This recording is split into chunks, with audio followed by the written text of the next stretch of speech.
কলডিলৰ আচাৰ বনাবলৈ লৈছোঁ, সেয়েহে ভাবিছোঁ অকণমান আপোনালোকক দেখুৱাওঁ। আচাৰ বনাওঁতে, যিকোনো আচাৰ বনাওঁতে মানে এটা কথা লক্ষ্য ৰাখিব, এই যিকোনো পাত্ৰবিলাকত মানে পানী থাকিব নালাগে। ইয়াতো এতিয়া মই ওপৰৰ বাকলিখিনি গুচাই মিহি মিহিকৈ কাটিম।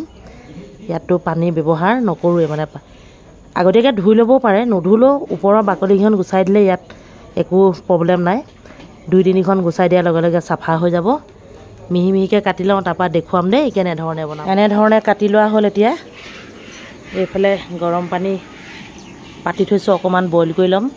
বইল কৰি ল'লে মানে চাফা হ'ব, বগা বগা হ'ব মানে অলপ ধৰক। কিন্তু যদিহে কলডিলখিনি বইল কৰি নলয় তেনেহ'লে আচাৰখিনি ক'লা ক'লা হ'ব। এইফালে কলডিল বইল হ'ল মানে এয়া আদা নহৰু যোগাৰ কৰি আছোঁ। এইফালে এয়া ভোট জলকীয়া, আটাইখিনি এতিয়া চাফ চিকুণ কৰি কলডিলখিনি বইল কৰি এনেকৈ এটা খৰাহিত, বাঁহৰ খৰাহি ল'ব বা পাচি হ'লেও হ'ব, অকণমান সময় ফেনৰ তলতো দিব পাৰে, ৰ'দতো দিব পাৰে। মই যিহেতু ঢেৰ আচাৰ শুকুৱাই আছোঁ, সেয়েহে কলডিলখিনি ৰ'দতে অলপ শুকুৱাই লৈছোঁ। অলপ ক'লা ক'লা পৰিব, একো নাই, টেঙা দিলে ক'লাটো নাইকিয়া হৈ যাব, বা ভিনেগাৰো দিব পাৰে। ভিনেগাৰ বা নেমু টেঙা পানী দিবই লাগিব।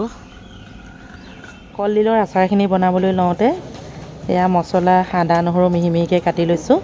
সেইখিনি গোটা জিৰা, এয়া চফ, ইয়াত লং, ইলাচি, ডালচেনি, এনেধৰণে ইমানখিনি লৈছোঁ।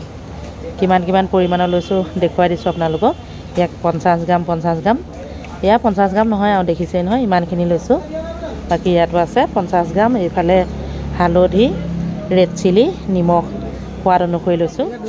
চফখিনি মই এয়া ভাজিয়ে থৈছোঁ। এইখিনি অকণমান গৰম কৰি ল'ম।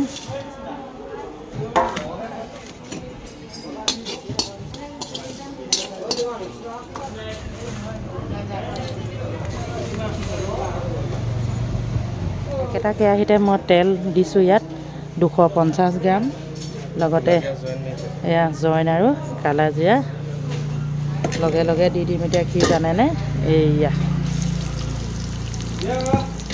আদা নহৰু অলপ, যিহেতু পানী আছে পানীখিনি শুকুৱাবলৈ দিছোঁ।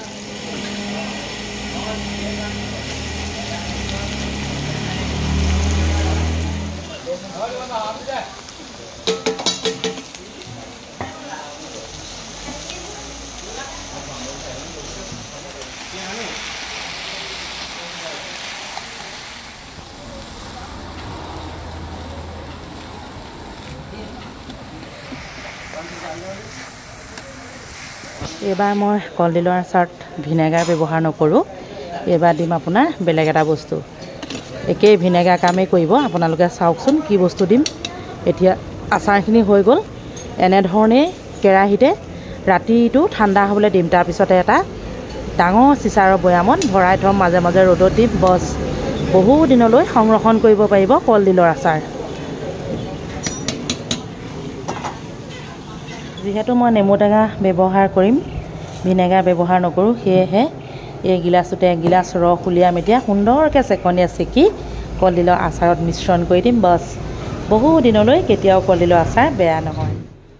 এনেধৰণে বাঁহৰ খৰাহি এটা লৈ নেমু টেঙা পানীখিনি চেকি দিব পাৰে, বা চেকনি হ'লেও হয়। লাহে লাহে দিয়া, মানে এই যে জিমটো গ'লে মানে তিতা তিতা ভাৱ আহিব পাৰে, সেয়েহে এনেধৰণে চেকি দিব লাগে। মই বাঁহৰ খৰাহি লৈছোঁ, আপোনালোকে হেৰি ল'ব, চেকনি ল'ব, চেকনি।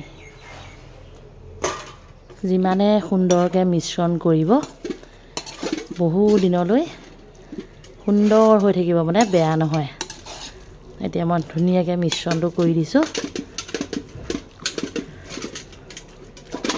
কেনেকুৱা লাগিলে জনাব। যদিহে আপোনালোকৰ ভাল লাগিলে লাইক কমেণ্ট শ্বেয়াৰ কৰিবলৈ নাপাহৰিব। আজিলৈ আহিছোঁ, আকৌ লগ পাম, বাই বাই।